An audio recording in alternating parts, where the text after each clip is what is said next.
Another year, another iPhone. Hey guys, Static Ninja here, bringing you our iPhone 5 review. This review is going to consist of 4 parts: design, hardware, software, and overall user experience. Each of these will get a rating out of 10 and will be averaged out for an overall score at the end. The most anticipated phone of the year is here. Let's put it through its paces. The iPhone 5 takes a new turn in its outer shell with an all-new look. It's 123.8mm long, 58.6mm wide, and a stunning 7.6mm thin, making it one of the thinnest devices around. This whole package is amazingly light, weighing 112 grams, and you'll certainly feel the difference. On the front, you'll find the FaceTime 720p front-facing camera and speaker used for calling, as well as the 4-inch Retina display, Apple's first move from its 3.5-inch sizing since iPhone release. On the bottom, you'll find the all-too-familiar home button. On the back, you'll find some new materials consisting of anodized aluminum in the middle and glass on the top and bottom. This two-tone look will dazzle most users, but many were hoping for a bigger departure from the iPhone 4/4S design. Other than that, you have the iPhone logo on the bottom and the 8-megapixel sensor on the top with flash. On the bottom, you'll find some speaker holes and the all-new Lightning connector that's smaller, lighter, and more durable than the 30-pin connector that preceded it. No major speed increase, though. This change will cause users some grief, but Apple says it was a necessary change to accommodate all the new stuff they've packed into it. Finally, you have the headphone jack, which has made a move from the top to the bottom of the device. On the left, you'll find the volume rockers and mute switch, and on the right, you'll find the tinier nano SIM tray. Moving to the top, you'll find the lock button and nothing else. Overall, we found this design beautiful and expect it to be well accepted in the Apple community. We'll give it an awesome 9.5 out of 10, only losing points for the anodized aluminum being very easy to scratch and the lack of departure from the old design. Moving from the outside to the inside of the device, we are presented with all the goodies Apple has given us with this year's model. This device is powered by Apple's custom dual-core A6 silicon clocked at 1.2 GHz with 1 GB of RAM, promising to deliver 2 times more power than the predecessor A5. It's clear that Apple is out to prove that the number of cores and clock speed don't mean everything, with the device scoring extraordinarily well on Geekbench, with a score that lets it even pass many of its quad-core Android opponents. You'll also find Wi-Fi that's transmitted at a higher frequency of 5 GHz to give even better speeds than before. Another welcomed addition is LTE, which gives you a maximum theoretical download speed of 100 megabits per second and feels so much faster than 3G has ever been. Next are the cameras, and instead of talking, I'll let you see for yourself.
As you can see, colors look true, and the 8-megapixel sensor gives great quality for a phone.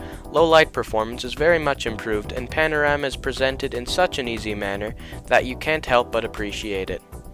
The 4-inch Retina display continues its title of highest PPI at 326 pixels per inch, the same as last year's model.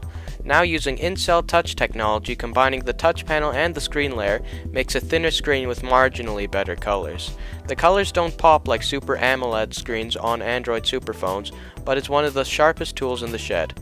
Overall, you won't notice a quality boost, but will appreciate the well-hidden extra 0.5 inches of screen real estate. Finally, battery life is as expected, but not majorly improved. Apple claims 8 hours of talk time, 225 hours of standby, 8 hours on the internet, 10 hours video, and 40 hours audio. Overall, we're giving the hardware an 8 out of 10 for giving solid stuff but lacking anything truly amazing like significantly improved battery life and screen. Hardware is useless without software to power it. Meet iOS 6, the latest and greatest in Apple mobile software. iOS 6 brings a host of improvements like turn-by-turn navigation, flyover, improved Siri, Facebook integration, Passbook, FaceTime over cellular, and cool ways to reject calls. All this new stuff is appreciated and helpful, but overall it's the same software, and many will find it boring at this point. Naturally, it's come a long way, but most people want to see Apple open up customization more and give a less closed garden feel. Next up, apps. Apple has dominated this category for a while, but competitors are catching up fast. With the new screen changing the iPhone's aspect ratio to 16:9, apps will require an update to fill up the whole screen. Otherwise, there will be black bars at the top and bottom of the app. All features run fluidly and functionally, yet it's so simple your grandma could probably figure it out. Gaming is great thanks to the new A6, and video is much better with the new aspect ratio.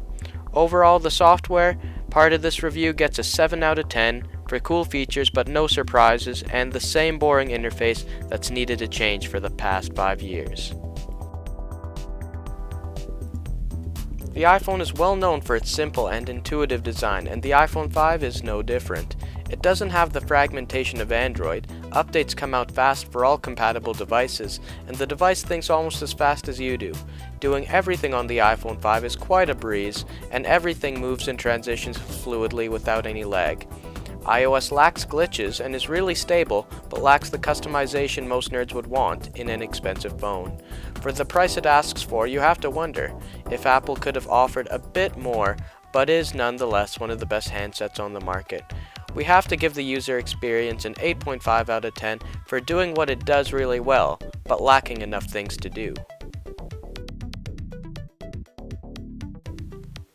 Overall, Apple has delivered another winning handset this year and will be another significant part of their revenue in the next year.